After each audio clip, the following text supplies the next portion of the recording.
Hey everyone, Dan here, and welcome to the very first video I've been able to make for my reef tank.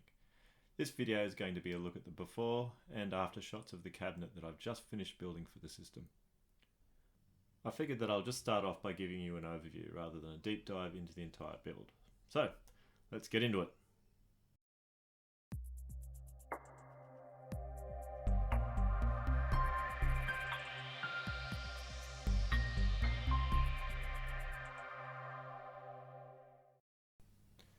As you can see, this stand is a bit of an eyesore, and being completely open means I get a lot of light spillage from the refugium in the sump, and an eye full of mess that comes with having so many connected devices.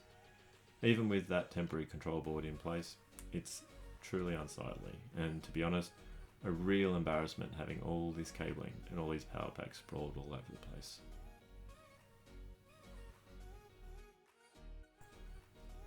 The stand itself is 6 foot by 2 foot and over a little 3 feet tall.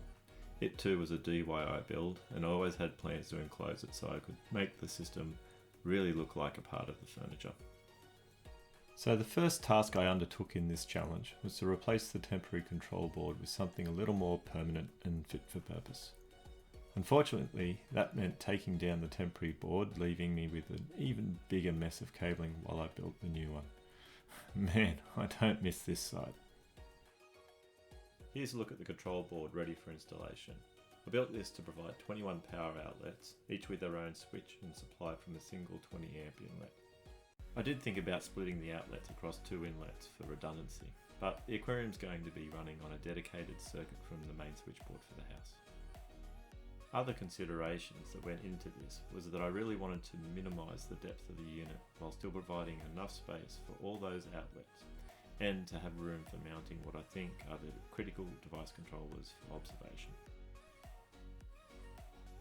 And this is what it looked like after mounting it into the stand and connecting most of the devices to it. You'll notice that all the power plugs plug in from a downward position, and this really helped in minimising the depth that the control board took up. And I guess it also provides a bit of a drip loop for those cables, but if water does manage to find its way in there, I'm definitely going to be in trouble. You can see here in this shot that the front doors are all mounted up and that this is already looking much tidier. So what does it look like now that it's all complete? Let's check it out. I really like how this has turned out.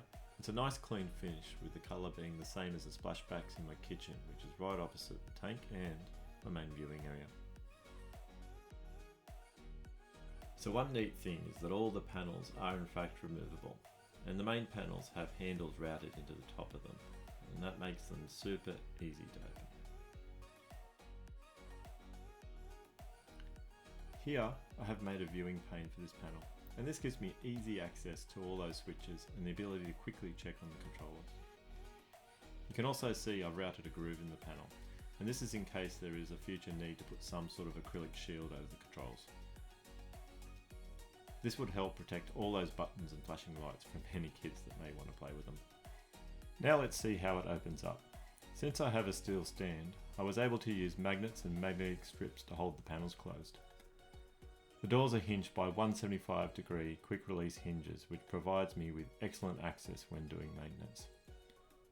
The other panels use small locator pins and corresponding holes drilled into the stand. This allows me to quickly put the panels back on and have confidence they are in the right place and won't slide anywhere. You might be wondering, but no, I didn't paint the panels. After cutting the panels to size, shaping and fitting them, I opted to get professionals to put the finishing coats on. It wasn't exactly cheap, but damn, you can see it's worth it. And just as a side note, I really appreciate the stand not having a center brace. It certainly makes maintenance much easier without having a fixed brace in the way. Another look at the control board with all the finishing plates installed, and you can see I have a couple of spaces free, and that's for some additional Ecotech drivers planned for the not too distant future. So this shot is to try to give you an idea of how little space the control board takes up.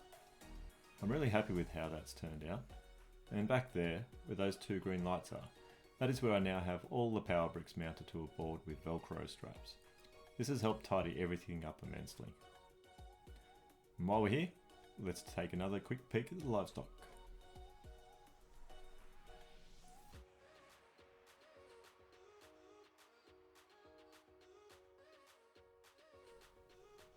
And finally, I just want to show you how easy it is to close the cabinet back up again.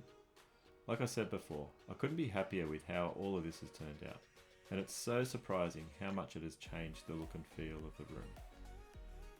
For those of you with open stands, I cannot recommend highly enough that you enclose them, and if you get it right, you're going to appreciate your tanks even more.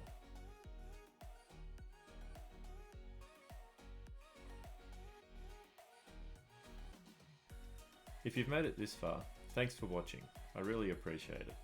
I hope it has given you some ideas for any future builds of your own, or even better, given you some motivation to enclose your own tanks fans.